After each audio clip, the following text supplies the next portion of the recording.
actuelle.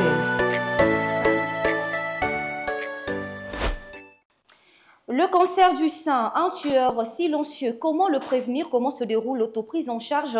Est-ce une maladie forcément fatale? On en parle tout à l'heure dans ce nouveau numéro de votre magazine Femmes Actuelles. Bienvenue à tous. Femmes Actuelles. Invité. Vous le savez très bien, le mois d'octobre est un mois dédié ou consacré à la sensibilisation du cancer du sein, une maladie très souvent associée aux femmes alors qu'elle peut aussi toucher les hommes, bien que ça soit un faible pourcentage. Et justement, pour en parler, nous recevons une invitée distinguée, une dame, voilà, avec qui nous allons parler justement de ce sujet. On parlera également de son parcours. Il s'agit de Madame Moudekereza Moussimwa. Elle est professeure en médecine à l'université de Lubumbashi. Elle est docteur et spécialiste en pédiatrie, elle est médecin aux cliniques universitaires. Elle est donc notre femme actuelle du jour. Bonjour madame. Bonjour madame. Très honorée de vous avoir sur notre plateau.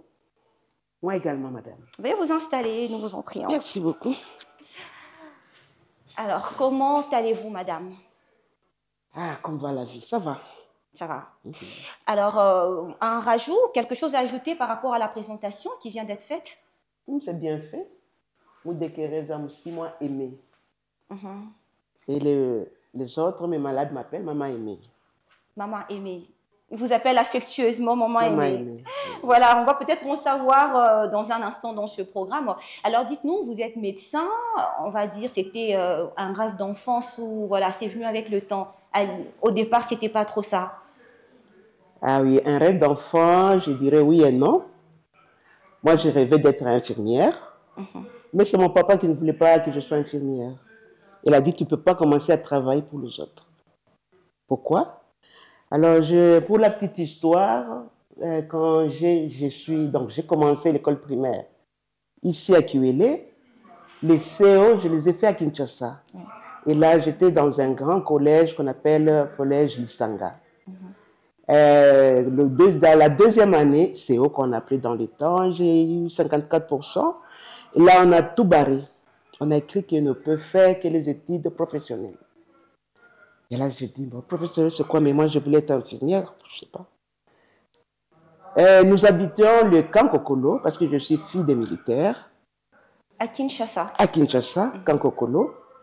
Et là, mon papa est allé m'inscrire dans un collège au niveau de Mbinza. Et là, c'était pour faire la coupe et couture. Je fais au moins 3 semaines, je n'allais pas au cours. Et c'est après que mon papa est rentré. Il y avait un lycée juste à côté. Actuellement, c'était le lycée Dr Chaumba. Et à l'époque, c'était Dr Lipoc. Pour revenir encore, donc quand j'ai fini à Lisanga, je suis allé à Lipoc pour faire l'examen d'inscription. Malheureusement, je n'ai jamais été forte en langue. Français, anglais, je ne connais pas. Moi, j'aime les maths. Et j'évolue avec ça. Alors, je n'avais pas réussi l'examen d'admission. C'est comme ça que mon papa m'a amené dans les métiers pour faire la coupe et couture. Il a dit, non, maman, Aimé, je vais t'acheter des machines, on va ouvrir l'atelier. Je suis allé dans l'école là. 3 semaines, je n'entrais pas au cours. Comme on dit toujours, Dieu donne à qui il veut et quand il veut. Oui. Heureusement, le préfet de cette école-là connaissait mon papa. Un jour, ils se sont vus. Mais votre enfant, il ne vient jamais à l'école? Mais non, ma fille sort chaque jour et va à l'école. Alors, c'est comme ça que mon papa dit, mais pourquoi tu n'entres pas? J'ai dit, moi, je ne peux pas aller étudier comment mettre...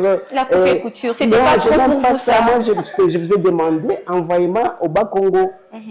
Alors, mon papa était obligé de rentrer, là où je n'avais pas réussi l'examen. Et il a parlé aux gens qui étaient là. Heureusement pour moi, les directeurs, c'était une chabienne. La majorité des préfets, des professeurs, c'était chabienne. Mais quand ils ont vu mon bulletin, jusqu'à mais non, on l'apprend. Ok. Et c'est comme ça que j'ai fait. Je commençais 3e des humanités scientifiques. Et là, j'ai bien évolué. En étant enfant des militaires, on a été encore ramené ici. C'est comme ça que j'ai eu mon diplôme d'État à Kitumaï. Pour faire plus tard la médecine. C'est comme ça que j'ai commencé maintenant la médecine. Oui. Comme j'avais maintenant un diplôme. La médecine a commencé ici à Lubumbashi, la première année des médecins de Lubumbashi. Donc nous sommes parmi ces premiers médecins. Et cette fois-là, vous vous êtes retrouvé en train de faire ce que vous vouliez faire, votre vocation, votre passion. Est-ce que vous avez aussi rencontré des difficultés, bien que c'était ça que vous vouliez faire tous ces temps? Ça n'a pas été facile, parce que dans les temps, les gens étaient sérieux. Hein. Quand vous faites la médecine, c'est la médecine. Ah, il y avait beaucoup de rigueur, on va dire. Il y avait beaucoup de rigueur, c'est pas comme aujourd'hui, et surtout avec les LMD qui nous compliquent un peu même pour corriger, mais on s'y met. Donc, ce qui fait que j'ai été première année, deuxième année, troisième année, j'étais toujours à journée totalement. Une toto, je reprenais, mais quand je reprends, je passe. Une toto, deuxième année, jusqu'à ce que j'ai fini. Mais je n'avais jamais, j'ai repris pour la première année en troisième graduat. Et pourquoi? Parce qu'en son temps, nous on faisait le TFC ou TFE, c'est actuellement comme ça qu'on l'appelle. Donc vous écrivez une petite rédaction à la fin de votre 3 ans de médecine. Et là, j'avais juste 10 sur 20. Ouais. Et le 10 sur 20, là, en ces temps-là, le TFC était pondéré. Et la pondération, c'était la pondération 18. Mais je n'avais que 4 chèques. Au lieu de préparer la deuxième session, moi, je me suis mise à corriger, à réécrire encore mon TFC. Ce qui fait que quand on a fait la deuxième session, j'étais obligé de reprendre. On a dit non, dès que vous avez déjà fait votre TFC, 10 c'est une réussite, il ne fallait pas reprendre. Et pour le 4 examens, je n'avais réussi qu'à 3. Et alors, il y avait... Donc, non, j'ai échoué encore à 3 et je n'avais réussi qu'à un seul cours. Ce qui fait que j'avais repris. Et à la fin, jusqu'à ce que je suis passé médecin. Voilà. Après, on va dire tout ce parcours laborieux, c'est mené beaucoup d'embûches, des difficultés, de sacrifices, peut-être même, voilà, vous avez dû quelquefois aussi sacrifier le sommeil pour lire, pour préparer des épreuves et tout ça. Et aujourd'hui, vous êtes dans la profession en train de pratiquer. Mais malheureusement, moi, je n'aime pas dormir. Étudier la nuit, non, moi, j'étudie la journée. La nuit est faite pour dormir, je dois dormir. J'adore le sommeil. Et alors, nous avons commencé la spécialisation. Ouais. J'ai terminé ma spécialisation en 2003. Je suis passé spécialiste en pédiatrie. Et j'ai fini avec ma thèse en 2016. Et cette année, je passerai professeur ordinaire. Ah, ok. Voilà, une très bonne nouvelle là. Et voilà, dans la présentation, on a dit... Voilà, vous êtes professeur, c'est vrai, spécialiste en pédiatrie, mais médecin aux cliniques universitaires, mais vous faites un peu de politique aussi. Vous êtes dans la politique. Ah oui. On a dit, si vous ne voulez pas faire la politique va s'occuper de vous. Ah oui. Donc tout le monde. Et puis la politique, on a toujours fait la politique. D'une manière ou d'une autre. D'une manière ou d'une autre, on fait la politique. Ouais. Quand vous êtes chez vous et vous demandez par exemple aux autres, ne mettez pas la saleté ici devant chez moi. C'est déjà la politique. Et si tout le monde se met et commence à faire comme vous, c'est déjà la politique. Donc vous enseignez aux autres, aux voisins, une bonne façon de vivre. C'est déjà la politique. Donc je suis entré dans la politique actuelle. Donc je me suis fait enregistrer dans l'ensemble. C'était juste pour essayer d'aider. Je me suis dit, pourquoi les autres et ceux-là qui sont là, j'ai l'impression qu'ils ne travaillent pas comme il fallait. Même si au départ, tout le temps quand quelqu'un vient, il se présente autrement. Non, s'il vous plaît, quand vous dites ceux qui sont là, vous faites référence à qui exactement? Ceux-là qui nous dirigent aujourd'hui. Voilà. Parce qu'à l'époque, je vous ai dit que moi je suis enfant, bien fille des militaires. Moi je viens du Kivu. Quand j'ai commencé l'école primaire ici, je ne savais pas faire la différence entre un Moulouba et un Kassayan. Parce qu'à l'époque, vous allez trouver Ilunga, Mutombo. Mais c'était le même nom. Mais c'est à la fin. Dans plusieurs provinces, que ce soit au Kasaï ou et ici, c'était le même nom. Mais il a fallu que la politique commence, la vraie politique, ou je ne sais pas, que j'ai pu mettre, quand on a dit les autres doivent aller chez eux. Mais chez eux, là j'ai compris maintenant qu'ils étaient différents. Et la façon de traiter les gens, et quand on a vu surtout, on a commencé à stigmatiser. Mobutu faisait ça, Mobutu est mauvais. Donc la plupart du temps, ce qu'on dit, on essaie de changer l'histoire. Ça, je n'aime pas. Ça, je ne trouve pas que ça soit logique. Mon papa était militaire, il venait du Kivu, mais il fut garde républicain de Mobutu. Mobutu n'a pas dit qu'il était Ngwandi, non, moi je suis Chi, je suis Mouchi. Je viens chez moi, c'est le Sud Kivu. Non, à cette époque, il n'y avait pas de discrimination. Il n'y avait pas de discrimination, mais dans l'histoire, on va dire qu'il n'y avait que des Ngwandi. On va dire non, qu'il gérait mal. Non. Mon papa a fait l'école royale de police. Donc, il a fait la Belgique, il a fait les États-Unis, à l'époque de Mobutu. Mais maintenant, pour que nous, même pour que les gens puissent avoir des fils qu'on vous nomme à un poste quelconque, vous devez être fille d'eux, ou je ne sais pas, de telle tribu. Non, c'est trop bas. Moi-même, je dis Kivu, mais mon mari, c'était un Katangui.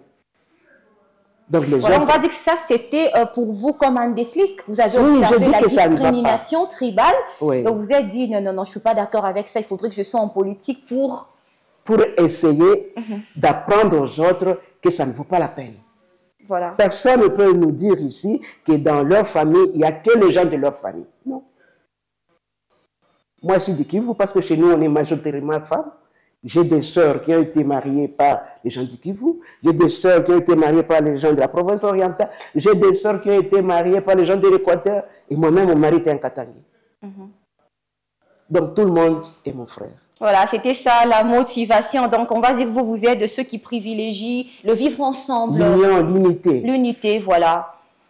Ok, voilà, on a dit, on va revenir un peu sur vous, sur votre parcours, carrière également.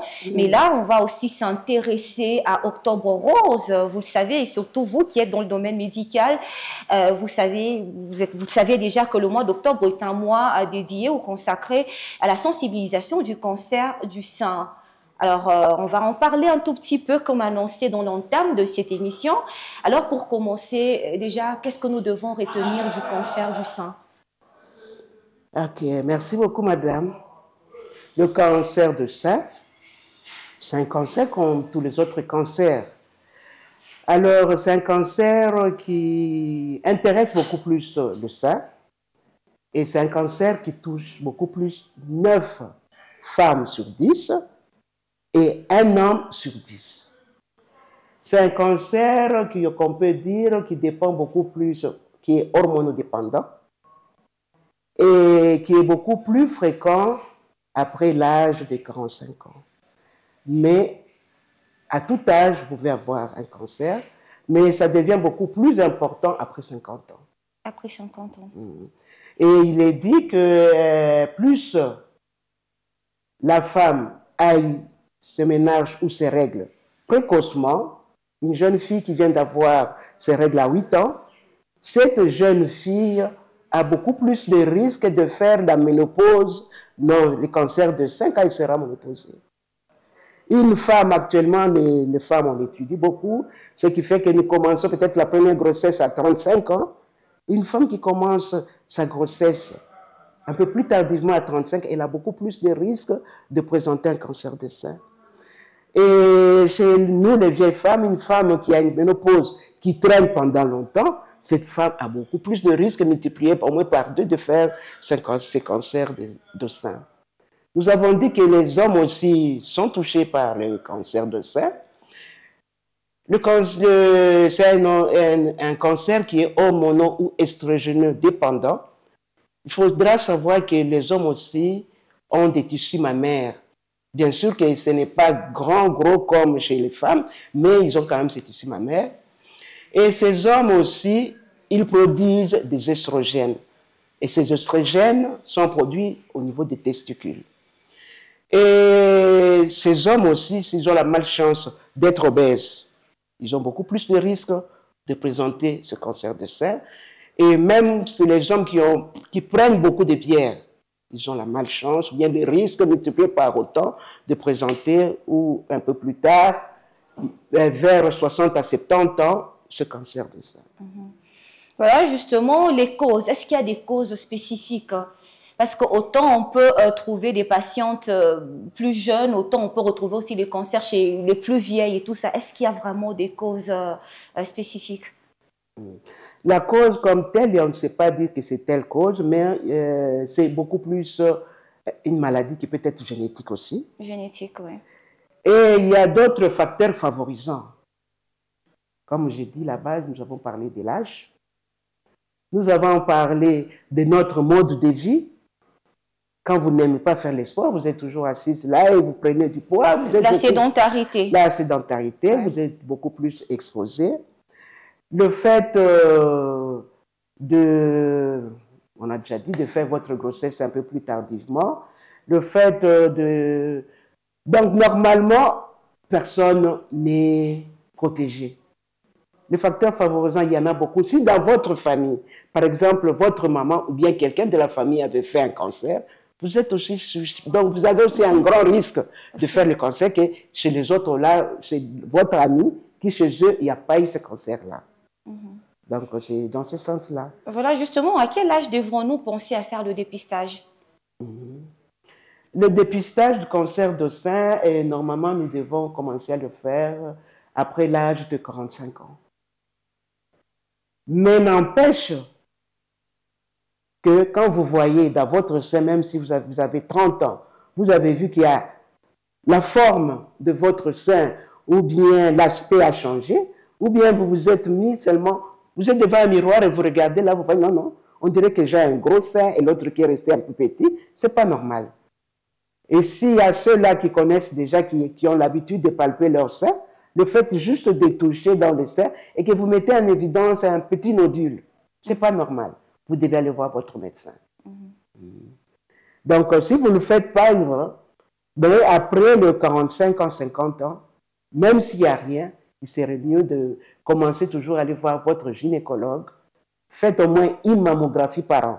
Et là, vous serez un peu à l'écart, donc vous serez un peu protégé de ce cancer du sein. Oui, et voilà, docteur, j'aimerais qu'on revienne en tout cas sur la prévention, parce que c'est ça, au fait, qui intéresse la plupart des gens.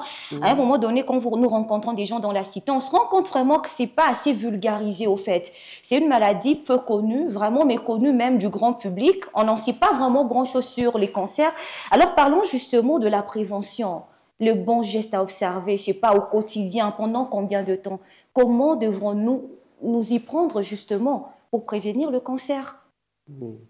Je pense que c'est ça que j'ai essayé de dire là, mais bien, je ne sais pas s'il faut encore essayer d'insister. Nous avons dit, déjà à partir de cet âge-là, toutes les femmes, nous avons toujours l'habitude de se mettre devant un miroir. Dès que vous êtes devant votre miroir et que vous voyez que vous avez l'impression que vos deux seins, il y a un des seins qui a changé de texture, ou bien un des seins qui est devenu un peu plus gros que l'autre. Ça doit nous alerter. Ça doit nous alerter. Voilà. Et vous regardez les mamelons, vous avez l'impression que c'est devenu, c'est entré, ou bien il y a un petit écoulement au niveau du sein. Allez vite voir votre gynécologue. Il ne faudrait pas attendre, non, non, non. Bien sûr, quand il y a écoulement, surtout quand c'est du sang, il ne faut pas attendre. Il y a des femmes, quand elles allaitent, elles peuvent faire des mastites. Donc, une femme qui a eu à faire des mastites a beaucoup plus de risques de développer un peu plus tard le cancer du sein. Donc, dès que vous voyez qu'il y a quelque chose qui ne va pas, vous voyez le médecin et le médecin vous dira, est-ce que je dois faire une mammographie, est-ce qu'il doit faire une échographie ou bien il doit chercher encore d'autres, je ne sais pas, des gènes qui peuvent nous amener vers tel ou tel autre cancer. Ça, c'est du côté de la femme et du côté de l'homme. Quels sont les signes qui peuvent justement alerter les hommes aussi afin d'aller consulter justement? Nous avons dit les hommes là qui sont obèses, les hommes qui ont pris suffisamment d'alcool, parce que chez nous ici on ne sait pas, beaucoup c'est combien. Hein? Bon, vous êtes vu que vous avez pris de l'alcool pendant un certain temps et pendant longtemps. Dès que vous voyez aussi les seins, vos deux seins, vous les regardez. Les obèses, ils ont souvent des gros seins, mais le fait que vous voyez seulement qu'il y a un petit écoulement, il y a... Donc le même signe qu'on a trouvé chez la femme, c'est le même signe qu'on trouvera aussi c'est pareil chez l'homme. Voilà. Bien que les hommes sont moins exposés que la femme. Justement, on va parler cette fois-ci on va parler de l'autopalpation. On en entend parler, tout le monde sait qu'il faudrait s'autopalper, mais justement, comment procéder? C'est ça le problème. Si on ne le fait pas bien, on risquerait, voilà, de se tromper quelque part. Bon, je vais essayer, comme j'étais pris à pied levé, mais ce n'est pas grave. Normalement, l'autopalpation nous demande d'être devant un miroir. Vous regardez d'abord le sein, puis vous prenez une main qui doit commencer à palper le sein, de haut vers le bas, de gauche vers la droite, et essayez aussi de palper au niveau des aisselles pour voir est-ce qu'il n'y a pas encore des ganglions. Mais ce qu'il faudra savoir, dans la plupart des temps, même quand vous palpez, ce sera un peu difficile au début, quand il n'y a pas encore le cancer, ou bien quand il n'y a pas encore de métastase, que vous puissiez mettre en évidence vraiment la nodule. Ceux-là, si vous avez la chance, vous avez mis en évidence la nodule et qu'il n'y a pas encore de ganglions, courez vite, vite. Voyez votre gynécologue et c'est lui qui vous dira ce qu'il faudra faire. Voilà, justement, j'espère que le message est passé. Tous ceux qui nous regardent, les hommes tout comme les femmes, vont devoir s'adonner à l'autopalpation de manière assez régulière. Est-ce à faire au quotidien ou il y a une fréquence à respecter? Moi, je pense pour la femme, c'est mieux de le faire. Après 45 ans, nous devons toujours nous auto-palper. Donc, nous devons faire un auto-examen de nos seins. Il ne faudrait pas attendre seulement qu'il y ait écoulement. Non. Vous palpez le sein gauche, vous palpez le sein droit. Régulièrement. Ainsi, régulièrement. Parce qu'il y a des fois que vous êtes, non, j'étais bien, mais subitement j'ai vu qu'il y a un nodule. Mais non, est-ce que vous avez le temps de toucher? Et puis toute sensation de douleur au niveau de sein, en dehors de l'allaitement, ce n'est pas normal. Vous devez aller voir votre gynécologue. Voilà, j'espère que le message est clair et il est passé.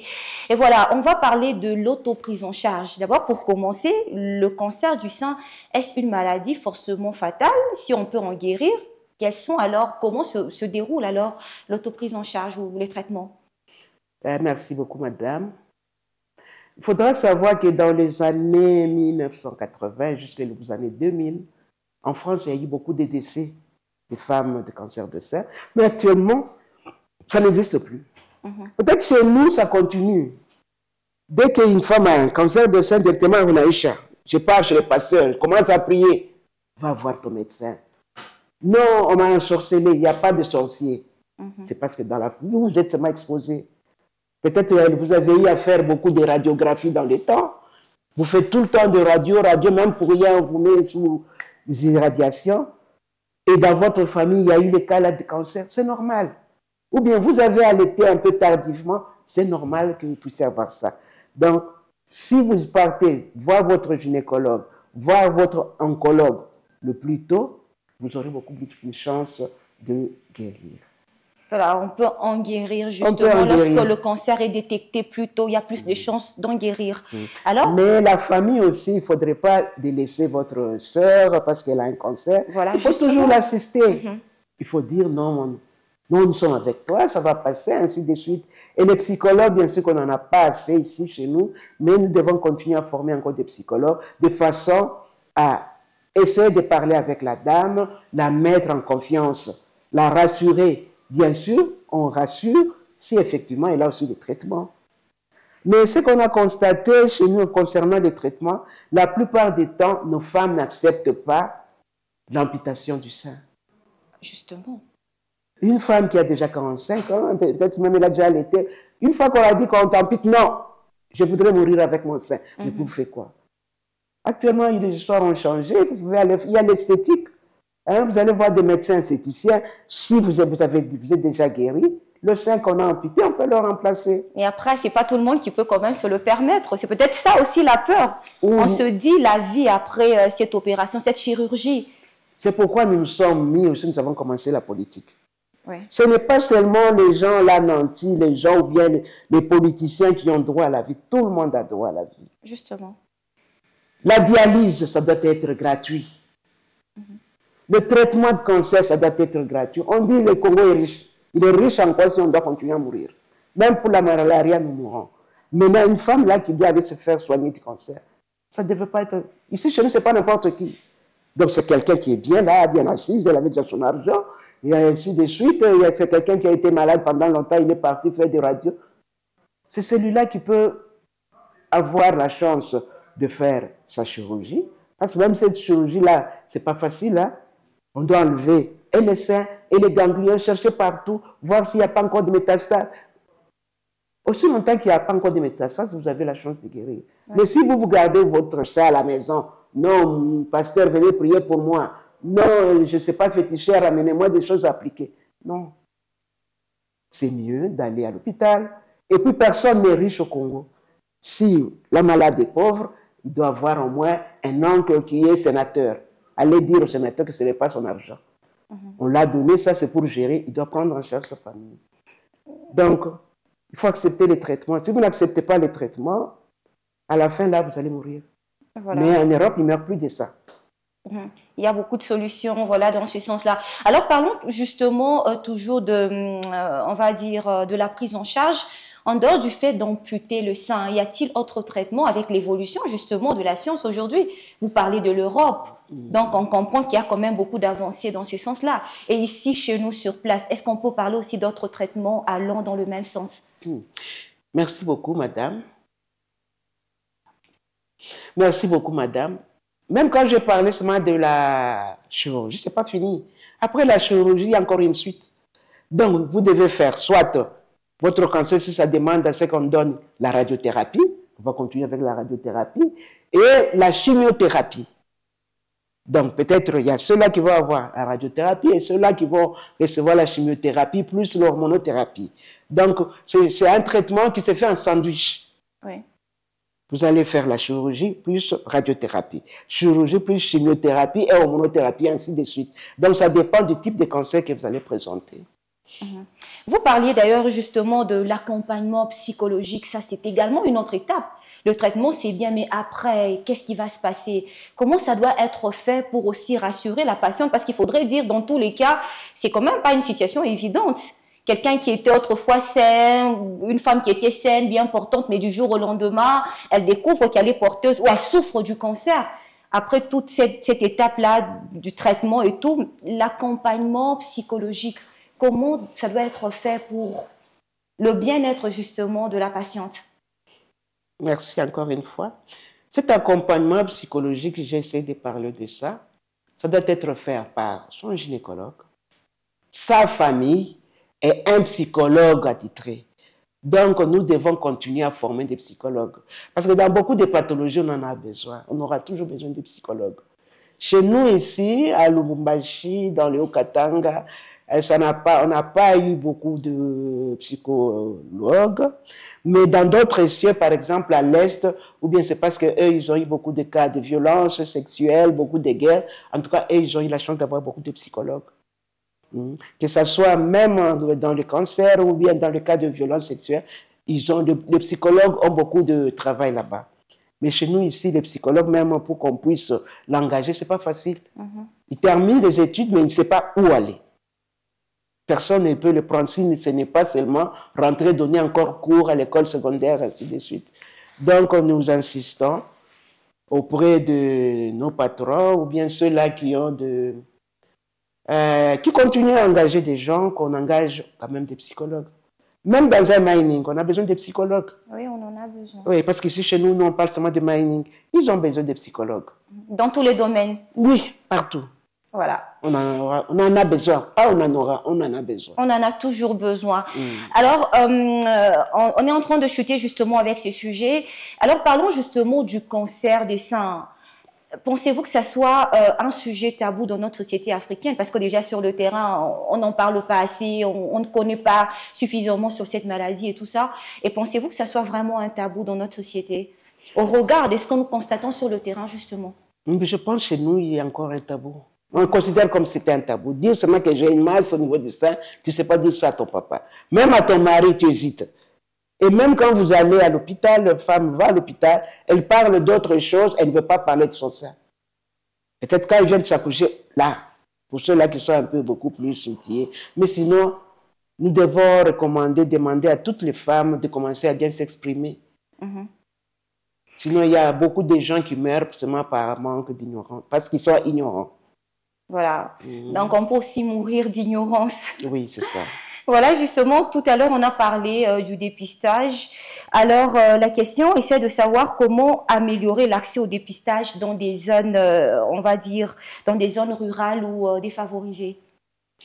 Merci. Parce que là aussi, il y a un gros problème par rapport... Mais non, oui, c'est vrai, surtout Voilà. dans les zones rurales. Moi, je pense que nous devons commencer à faire des dépistages gratuits. On descend dans un village et on essaie de parler aux femmes du cancer du sein et que tout le monde puisse venir, soit, je ne sais pas, on peut se venir d'une échographe ou bien lui dire à la fin de l'exposé que vous pouvez aller dans tel autre centre pour qu'on puisse vous prendre gratuitement. Parce que si on demande une mammographie que la femme doit faire chaque année et que c'est payant, c'est beaucoup d'argent. L'échographie aussi, c'est de l'argent. Donc, je ne sais pas, nous devons arriver à la gratuité des soins. Nous devons arriver à la gratuité des soins. Une très belle proposition là. Alors, quel message aimeriez-vous adresser à toutes les femmes qui vous regardent à l'instant? On va le faire en deux volets. D'abord, toutes les femmes qui souffrent du cancer du sein et celles qui sont saines. Je commence par, je ne regarde même pas ça, merci beaucoup. Nous commençons par celles qui sont déjà malades parce que le cancer, ce n'est pas, ça ne dit pas que vous devez mourir aujourd'hui.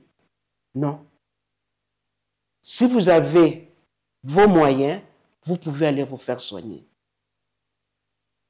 Vous pouvez vous faire soigner ici, donc sur le plan, d'abord en commençant par la paraclinique. Mais une fois que la maladie est déjà là, la paraclinique, c'est pour s'assurer qu'il n'y a pas encore de métastases ou bien atteinte d'autres parties, d'autres organes du corps. Et s'il n'y a pas, vous avez encore la chance de vivre. On va vous faire, si c'est possible, on demande juste qu'on enlève ses seins, laissez ses seins partir. Le chirurgien esthéticien vous aidera à remettre votre, si vous voulez, le sein qui est parti. Et les médicaments, si on vous donne les médicaments, la chimiothérapie, il faut le prendre. Ça ne tue pas.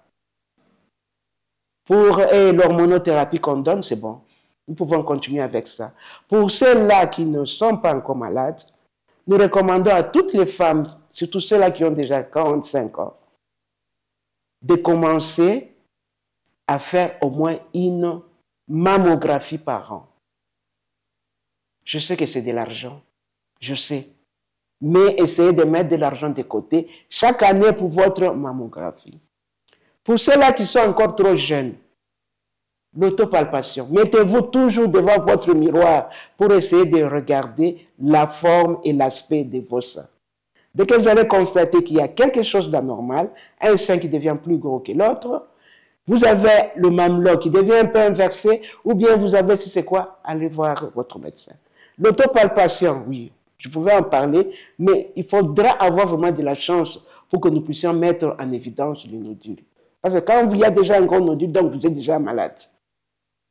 Mais palpez toujours, parce qu'on ne sait jamais. Quand vous palpez chaque jour, vous serez à mesure de dire non, ça c'est anormal. Toute douleur au niveau du sein, allez voir votre médecin. Bon, je crois, nous avons essayé de donner des facteurs favorisants, donc il faut essayer de les éviter. Je ne sais pas dire que vous n'avez pas encore un mari, qu'est-ce que vous allez faire? Je crois que ce que j'ai dit là, c'est bien, c'est déjà la fin. Mais plus de femmes là qui ont déjà 35 ans et qui commencent à faire maintenant les enfants, elles doivent continuer à s'auto-palper chaque jour pour se rassurer que le cancer n'est pas à leur porte. Merci beaucoup. Voilà, merci infiniment à vous, docteur, pour ce message de sensibilisation. Le mois d'octobre, on va le rappeler à tous ceux qui nous regardent à l'instant, est un mois consacré à la sensibilisation du cancer des seins. Et nous en parlons justement dans ce programme, histoire de sensibiliser toutes les femmes qui nous regardent à l'instant. Et merci pour ce message. Merci beaucoup, madame. Voilà, vous tous qui nous regardez, merci de continuer à nous regarder. Place à la suite de ce programme. Femmes actuelles. Confinées. Voilà, de retour sur ce plateau, Madame Aimée, vous allez très bien, on présume? Ça va. Oui, ça va, nous sommes dans Confinou, un peu comme l'intitulé l'indique. Ici, on va revenir à vous, on va parler de vous, deux, trois petites questions personnelles. Je ne sais pas, ça vous dit? C'est bon, on peut aller. D'accord. Alors, pour commencer, Madame Docteur Aimée, comment vous vous définissez en 3 mots? Moi, d'abord, je suis une maman. J'aime ce que je fais et je vise toujours à aller un peu plus loin. Ah, ok, pas mal. Quelle est votre passion, ce qui vous fait vibrer au quotidien? J'aime les enfants et j'aime manger. Ah, ok, vous aimez les enfants, vous aimez également manger. Ok, quelle est votre plus grande fierté? D'être passé professeur et d'avoir eu mes 6 enfants. Votre plus beau souvenir? Mon mariage. Votre mariage. Quel est l'échec rencontré, peu importe le domaine, mais dont vous avez tellement appris? Après, ça a presque changé votre vie, votre manière de voir le monde, les choses. Je ne sais pas, l'échec. Rien, même pas les élections de 2023. Non. Les élections de 2023, moi, ça m'amusait. Hein, on a fait ce qu'on pouvait faire. L'échec, c'était l'échec de mon président. Votre plus grande, on va dire, votre plus grande fierté, on en a déjà parlé, votre plus beau souvenir? Le jour de mon mariage. Le jour de votre mariage, votre plus grande peur? Ah, c'est ma mort seulement. Hein. Moi, tout le monde peut partir, mais tant que je suis là, ça me va. Ok, votre mort. Alors, si vous aviez le pouvoir de changer quelque chose dans ce monde, peu importe le domaine, quelle serait cette chose? Je n'ai pas bien compris. Si vous aviez le pouvoir de changer quelque chose à l'instant dans ce monde, peu importe la chose, peu importe le domaine, ça serait quoi? En tout cas, je ferais de façon à ce que chaque enfant puisse avoir la nourriture facilement et les études gratuitement. C'est ça. Et c'est là où je me suis lancé. Nous avons essayé d'ouvrir une petite école où nous enseignons presque sans beaucoup demander, mais nous donnons un enseignement de qualité. Voilà. Merci beaucoup d'avoir répondu avec brio à nos questions. Merci à vous, madame, de nous avoir invités. D'accord. Place à l'image surprise du jour.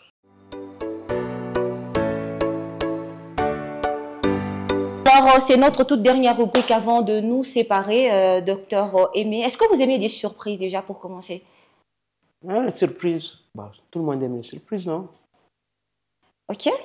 D'accord, c'est parti. En voici une pour vous.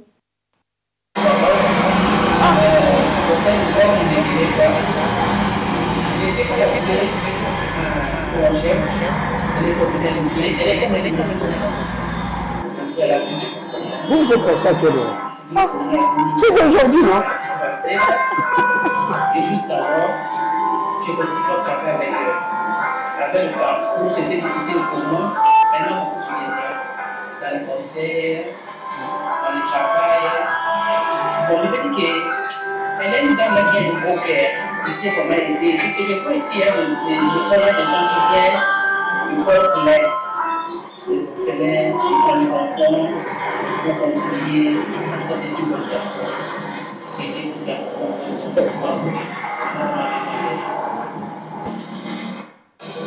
que je veux le dire, juste continuer comme ça. Dans l'avenir, avec son parcours, il tente de faire dans son métier. Oui, dans son métier d'abord, et puis dans l'assemblée là-bas, là où elle est, pardon. Pour qu'il puisse continuer, qu'il puisse avoir toujours le cœur là de soutenir, d'aider. Je l'aime beaucoup. Il y a des fois, il peut me donner là, il peut me parler des choses qui me font pour moi, mais je l'aime. En tout cas, elle est comme une mère pour moi. Avec son mari, je répète encore, ils vont beaucoup soutenir. Personnellement, c'est une bonne personne. J'ai beaucoup de souvenirs, même des amis. Quand il peut voyager comme ça, il arrive. En tout cas, quand il voyage, il vient, elle rentre. Elle m'apporte seulement quelque chose, même pas de trop, mais une chose symbolique. Bon, ça me touche, ça va me toucher au cœur. Je l'aime, de tout mon cœur, je l'aime. Merci beaucoup. Elle m'a même pas dit que vous étiez passé. Ah là là, vous avez des larmes aux yeux là. Une réaction? En tout cas, je suis surprise. Je ne savais pas que vous étiez passé. Je la vois là-bas, elle était habillée comme ça. Mais et puis quand je venais même, je lui ai dit non, je pars d'abord là-bas au siège. J'ai 1 heure avec la télé et après je vais entrer en réunion. Elle m'a dit ok. Elle me dit non, il y a des gens qui sont passés ici. Elle peut me tuer un jour. Hein. Je vais la chasser. Voilà justement, qu'est-ce que représente pour vous et voilà, quel est le message que vous... Alors moi, normalement, dans mes habitudes, je ne chasse personne.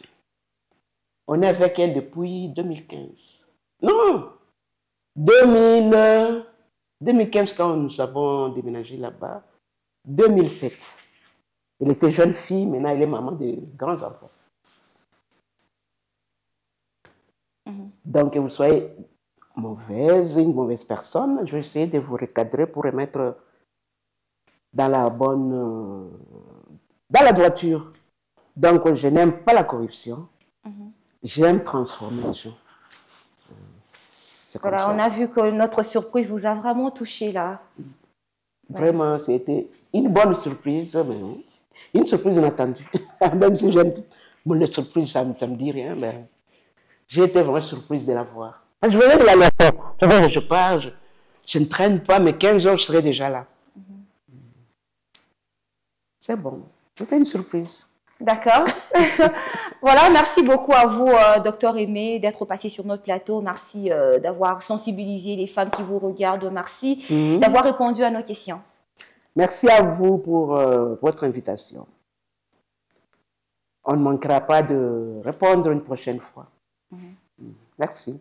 Voilà, on va dire merci à toute la grande équipe qui nous a accompagnés. C'en est donc fini pour ce numéro de Femmes Actuelles, un numéro, on va dire, qui était un peu spécial. On a parlé de la sensibilisation du cancer des seins. On a parlé également du parcours de notre invitée, Madame Aimé, qui était notre invitée pour le compte de ce nouveau numéro de Femmes Actuelles. On espère vous retrouver très prochainement. Portez-vous bien et à très bientôt. En tout cas, merci beaucoup, Madame, d'avoir répondu à notre invitation. Nous vous remercions aussi.